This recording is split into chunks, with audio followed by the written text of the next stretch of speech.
Bienvenidos a una nueva emisión de Es lo que parece o es algo más. Mi nombre es Jorge Daer Díaz. Hoy tengo pensado retomar todo aquel trabajo que comenzamos en octubre del año 2023. De hecho, el primer programa de Es lo que parece o es algo más tuvo que ver con el mundo psicográfico y con Benjamín Solari Parravicini.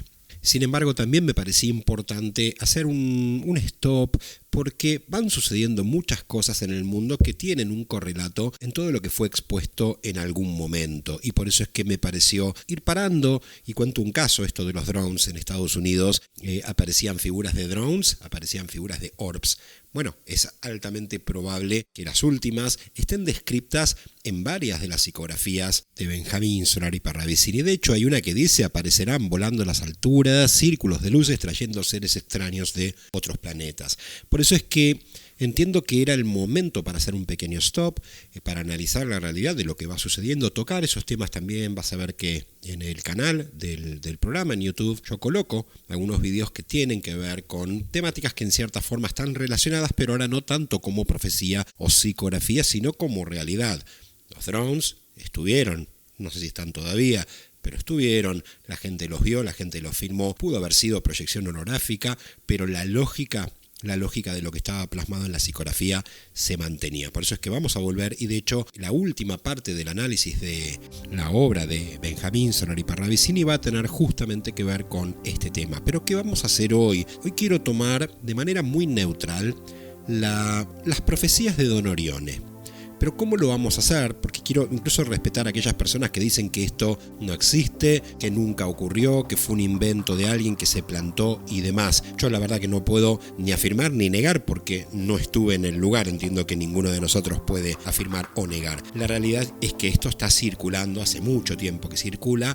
Puedo sí afirmar que algunas cosas de este texto a mí personalmente me llamaron la atención. ¿Qué vamos a hacer? Hoy lo voy a leer, pero luego voy a usar todo el texto, voy a ponerlo en ChatGPT y le voy a pedir un análisis de lo que dice. Entonces vamos a tener una lógica, una interpretación muy neutral. Ya lo hice, lo voy a copiar, para que vayamos entre todos cotejando con lo que uno pudo interpretar personalmente cuando leyó esta profecía en particular. Y tal como te decía, no voy a hacer un análisis de si es real o no, pero siempre digo, no importa si es real o no, importa lo que cada uno opta por creer, y este material está circulando por todos lados. Existe, mucha gente lo conoce, y de hecho yo veo en muchos de los comentarios palabras que han salido de acá. Por eso es que, sin afirmar, sin negar, vamos a hacer un análisis neutral, y este análisis ni siquiera lo voy a hacer yo, se lo voy a pedir al ChatGPT. Lo primero que vamos a hacer es leerlo literalmente, así que allá vamos. El hombre que salvará y gobernará la Argentina no sabrá que es el elegido. Será un hombre por demás inteligente y totalmente apolítico, pero en un momento caótico del país se le presentará un ángel de Dios diciéndole que tiene que hacerse cargo del país, porque fue elegido por Dios para hacerlo, pero él no querrá y no aceptará. Es así que por su negativa, un ángel causará la muerte de 400.000 personas, quienes caerán desplomadas sin vida en las calles. Luego habrá un levantamiento armado civil, el pueblo lleno de ira saldrá a las calles buscando y matando a todo político, funcionario, policía, militar, sacerdote y cualquier otra persona que, habiendo tenido poder para mejorar la Argentina, no lo hizo, y que allí mismo, donde los encuentren, los matarán. Habrá tantos crucificados como desde Rosario hasta Buenos Aires, en orden de 3, un político o funcionario, un policía o militar y un sacerdote, o sea, 1, 1 y 1, 1, 1 y 1, y así sucesivamente. Al mismo tiempo, un presidente será colgado en la Plaza de Mayo. Por ese entonces, varios hombres dirán ser los elegidos y querrán entrar a la Casa Rosada por la entrada de Balcarce 50. Pero Dios pondrá allí un ángel, quien estará cuidando esa entrada y no permitirá el ingreso de otro que no sea el verdadero elegido, fulminando en el acto a todo impostor antes de cruzar la puerta. Finalmente el elegido aceptará, todos lo verán y sabrán que es él. Entrará por la puerta de Balcarce 50 y gobernará la Argentina desde el Congreso, de la mano de los niños, sin salir del país por 50 años hasta su muerte, para paz y prosperidad. Don Orione dijo que nadie sabrá quién es el elegido, ni sus padres, ni siquiera la Iglesia Católica a la cual el sacerdote pertenecía, ya que si la Iglesia lo supiera, lo mataría antes de nacer. Bien, no vamos a juzgar incluso las fechas, esto de los 50 años, he escuchado comentarios que decían no me dan los tiempos y está perfecto. Como dije antes, el análisis va a ser muy neutral, por lo tanto ahora me voy a disponer a preguntarle al ChatGPT. Y la pregunta que le hicimos fue la siguiente. Este es un texto que refiere a una profecía de Don Orione. ¿Podrías interpretarla, por favor? Y la respuesta que surgió fue la siguiente. La profecía de Don Orione que compartiste parece ser una visión de un futuro tumultuoso para Argentina, en la que se presenta un escenario de caos, conflicto y el surgimiento de una figura providencial que, según la profecía, será el salvador del país. A continuación, ofrezco un desglose de los elementos clave de la profecía y mi interpretación. 1. El elegido y su reluctancia a aceptar el rol. El hombre que salvará y gobernará la Argentina es descrito como extremadamente inteligente y apolítico, pero inicialmente no sabe que está destinado a ser el líder. Este detalle refleja la idea de un líder humilde, no motivado por la ambición o por ideologías políticas, sino alguien que está destinado por Dios sin ser consciente de ello al principio. La negativa inicial a aceptar el liderazgo refleja un concepto de lucha interna o resistencia al llamado divino, algo común en las historias de grandes figuras históricas o espirituales que deben aceptar un destino difícil, a menudo como un sacrificio personal. 2. La muerte de 400.000 personas y la ira del pueblo. La muerte masiva de personas, 400.000, como resultado de la negativa del elegido a aceptar su papel, podría simbolizar las consecuencias de la inacción o la falta de intervención en momentos de crisis. Este evento catastrófico representa el precio de la falta de liderazgo, un costo muy alto para la sociedad que finalmente desencadena el levantamiento popular. La ira del pueblo que sale a las calles en busca de quienes tuvieron poder y no actuaron en beneficio del país refleja un sentimiento de justicia social, de indignación acumulada contra las élites políticas, militares, eclesiásticas y otros grupos de poder que han fallado a la nación. 3. La simbología de la crucifixión. El levantamiento armado civil con figuras crucificadas entre Rosario y Buenos Aires en tríos político, militar, sacerdote puede ser interpretado como una representación simbólica del juicio divino en donde aquellos que han traicionado al pueblo o que han permanecido en el poder sin hacer el bien son castigados. La crucifixión, un símbolo de sacrificio y justicia divina, se aplica aquí a aquellos considerados culpables de la descomposición social y política. 4. La imagen del presidente colgado en Plaza de Mayo. La muerte pública de un presidente en la Plaza de Mayo, un sitio de gran importancia histórica para Argentina, es un poderoso símbolo de la caída del poder establecido. Podría representar el fin de un ciclo de liderazgo ineficaz o corrupto, seguido por el caos social que lo reemplaza. 5. El guardián angelical en la Rosada. El ángel que protege la entrada de la Casa Rosada y rechaza a los impostores sugiere que solo el verdadero elegido podrá asumir el liderazgo, eliminando a los falsos líderes que intentan aprovecharse del vacío de poder. Esto refleja un concepto de protección divina y justicia donde solo el legítimo gobernante puede llegar al poder, garantizando que el liderazgo no sea usurpado por personas indeseables. 6. La llegada final del elegido. Finalmente, el verdadero elegido acepta su destino y asume el poder. Se describe como un líder que gobernará por 50 años con paz y prosperidad, guiado por la presencia de los niños. Esto implica que su liderazgo será largo, pacífico y próspero, una era dorada para la nación. El hecho de que el elegido gobierne desde el Congreso y sin salir del país podría simbolizar un liderazgo arraigado en la democracia y en el bienestar común, alejado de la corrupción o de la inestabilidad. 7. La profecía y la Iglesia. La afirmación de que la Iglesia Católica no sabría quién es el elegido y que si lo supiera lo mataría antes de nacer puede ser interpretada como una crítica hacia las instituciones religiosas y su posible oposición a figuras providenciales que surjan fuera de sus estructuras o que desafíen el orden establecido. Esto también puede reflejar el temor a la aparición de un líder carismático y no alineado con las instituciones tradicionales. Interpretación. En un plano más simbólico, esta profecía podría estar advirtiendo sobre la necesidad de un cambio radical en la forma de liderazgo en la Argentina, especialmente en momentos de crisis.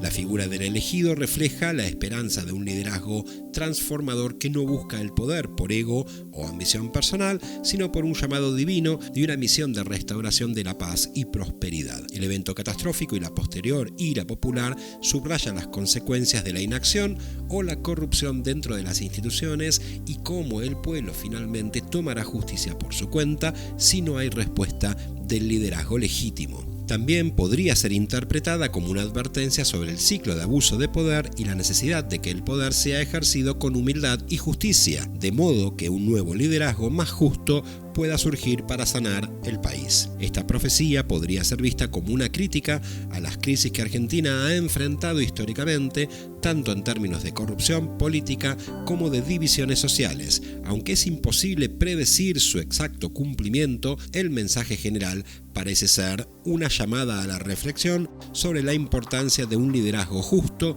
y sabio en tiempos de caos. Y le hacemos otra pregunta, y esto fue muy interesante porque surgió de algo que puso el ChatGPT. La segunda pregunta que le hacemos es: ¿qué otros líderes bíblicos se negaron inicialmente a tomar el liderazgo? Y nos dice: en la Biblia hay varios ejemplos de líderes que inicialmente se negaron o dudaron de su llamado o misión, a pesar de ser elegidos por Dios para desempeñar roles cruciales en la historia del pueblo de Israel. A continuación te menciono algunos de los más destacados. Moisés, negativa. Moisés es quizás el ejemplo más famoso de un líder que se negó inicialmente a aceptar su misión. Cuando Dios lo llamó desde la zarza ardiente para liberar a los israelitas de la esclavitud en Egipto, Moisés se mostró reacio y dio varias excusas, como su falta de elocuencia y su temor de que el pueblo no lo aceptara como líder. Moisés incluso pidió a Dios que enviara a alguien más. Éxodo 4:13. Razón de la negación: Moisés sentía que no era adecuado para la tarea y temía el rechazo tanto del faraón como de los israelitas. Además, tenía dudas sobre su capacidad para hablar en público y liderar un pueblo tan numeroso. 2. Jonás, libro de Jonás, negativa. Jonás es otro líder que se negó a seguir el llamado de Dios, pero en su caso fue de forma activa y deliberada. Dios le ordenó que fuera a la ciudad de Nínive para predicar el arrepentimiento, pero Jonás decidió huir en dirección opuesta y se embarcó en un barco hacia Tarsis. Jonás 1:1-3. Razón de la negación: Jonás se negó porque no quería que los habitantes de Nínive, enemigos de Israel, recibieran la misericordia de Dios. Temía que Dios los perdonara y no quisiera que ellos fueran salvos. Y nos menciona otros tantos líderes: Gedeón, Jueces 6:7, Samuel 3, Jeremías, Saulo de Tarso, Pablo, el profeta Elías. ¿Qué reflexión final nos hace? Estos ejemplos muestran que la negación inicial de un llamado divino no es algo inusual en la Biblia. Muchos de estos líderes lucharon con dudas, miedos y sensaciones de insuficiencia, pero en última instancia respondieron al llamado de Dios y llevaron a cabo sus misiones. Su historia puede inspirar a quienes se sienten incapaces de enfrentar grandes desafíos, recordándoles que la obediencia a Dios y la aceptación de su propósito puede traer grandes resultados, incluso a través de la duda o el miedo inicial. Y como te comentaba al principio, había un hecho que en lo personal me llamaba la atención y tenía que ver con la negación del líder a tomar ese rol de liderazgo. ¿Será real? ¿No será real? Yo no lo puedo afirmar, tampoco lo puedo negar, creo que ninguno de nosotros puede hacerlo. Sin embargo, me pareció importante hacer todo un análisis de la lógica de una manera neutral y tomándolo como un complemento de todo lo que venimos viendo cuando estudiamos el mundo de Parravicini. De hecho, yo voy a hacer las conclusiones en algún momento, pero te tiro algo por adelantado. Entiendo que no todo lo que nosotros conocemos como psicografía de Parravicini es realmente psicografía de Parravicini. Pero bueno, ese tema lo voy a dejar para el momento de las conclusiones. Falta todavía y falta mucho. Mientras hagamos todo este trabajo, quiero ir haciendo un desarrollo de otras temáticas que me parecen importantes. Cuando me metí con el tema Valencia, que me pareció algo que no podía dejar de lado, hay una psicografía de Parravicini que dice: cuando las aguas lleguen en fuerza de ira. Y más allá de que esto no ocurrió en la Argentina, puedo decir que ya pasó en Porto Alegre, también pasó en China y no nos enteramos, y luego ocurrió en Valencia.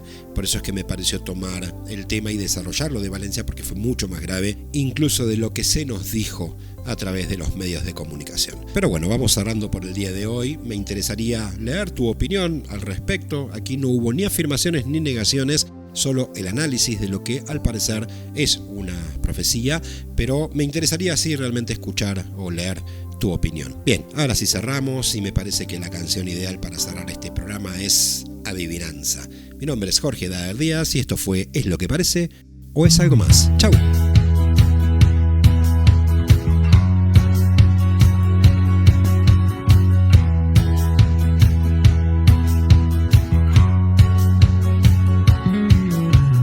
Siendo el centro de todo, es cauteloso, a todos integra, sin pedir más. Impulsa y mueve a otros, es sigiloso, a muchos asiste, sin vanidad.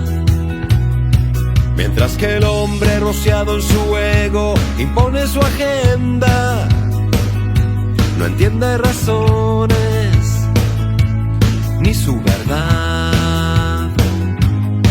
Y si algún día abriera sus ojos con juicio y conciencia, un líder oculto se mostrará.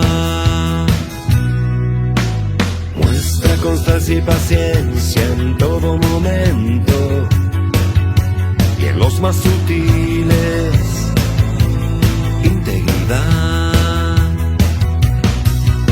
Se adapta a las formas vigentes y a todo contexto,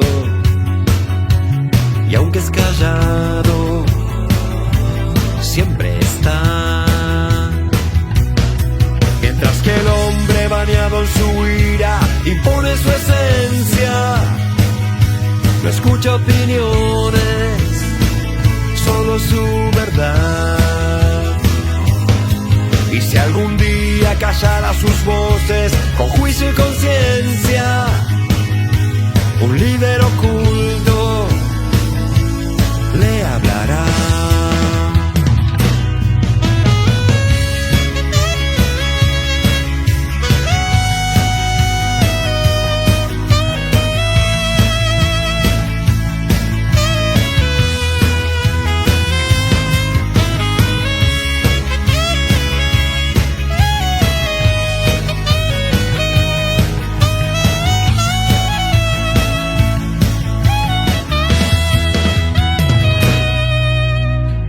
Más de 100 palabras rodeando tu mente.